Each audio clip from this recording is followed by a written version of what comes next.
আসসালামু আলাইকুম। আজকের এই ভিডিওতে আপনাদেরকে দেখাবো আপনারা কিভাবে ল্যাপটপ বা পিসিতে ইংলিশের পাশাপাশি বাংলা ল্যাঙ্গুয়েজ সেটআপ করবেন।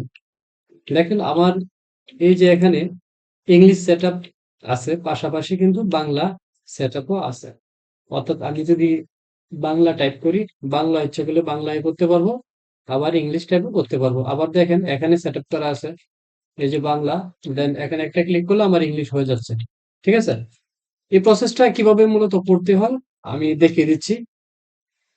উইন্ডোজ অপশনে ক্লিক করবেন, সেটিংস অপশনে ক্লিক করবেন। দেখেন টাইম এন্ড ল্যাঙ্গুয়েজ এই অপশনটিতে ক্লিক করবেন। এখান থেকে ল্যাঙ্গুয়েজ এন্ড রিজন অপশনে ক্লিক করে দেবেন। অ্যাড এ ল্যাঙ্গুয়েজ,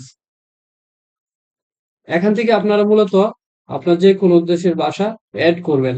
এখানে দেখেন ইংলিশ ইউনাইটেড স্টেটস, অর্থাৎ আমার ইংলিশ এবং বাংলা দুইটা ল্যাঙ্গুয়েজ সেট আপ করা আছে।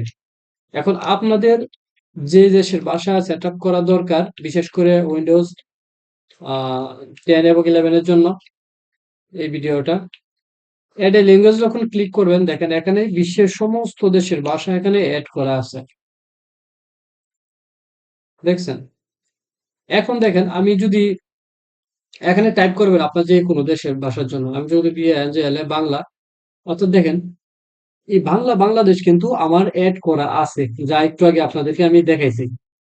আর এখানে বাংলা ভারত, আপনারা যদি ভারতের তারা এখান থেকে সেটিং করে নেবেন। এখানে ক্লিক করে নেক্সট অপশনে ক্লিক করলে আপনাদের ভাষা এখানে অ্যাড হয়ে যাবে। মানে এই প্রসেসটা মূলত কিভাবে আপনারা ল্যাঙ্গুয়েজ সেটআপ করবেন ল্যাপটপ বা পিসিতে উইন্ডোজ 10 এবং 11 এর জন্য। এই হচ্ছে একটা পারফেক্ট ভিডিও। আমরা ইংলিশের পাশাপাশি যে কোনো ভাষায় আমাদের, আমরা যারা দেখা গেছে আমরা যারা ইয়েতে চলে যাই, আদার্স কান্ট্রিতে, ওই রিলেটেড ভাষা কিন্তু আমাদের প্রয়োজন। লেখা লাগে, প্রায় সময় টাইপ করতে হয়, সেই ক্ষেত্রে কাজে লাগে। তো আমার যেহেতু ইংলিশ দেওয়া আছে, পাশাপাশি বাংলা দিছি, কারণ বাংলা আমার দরকার লাগে মাঝে মধ্যে, অনেক সময় দরকার লাগে, মাঝে মধ্যে না, এরকম অনেকেরই দরকার লাগে। আর আপনারা মূলত আমি যে প্রসেসটা দেখাইছি এইভাবেই করবেন। আশা করি আমার ভিডিও থেকে অনেকটা উপকৃত হবেন। Thank you so much video দেখার জন্য।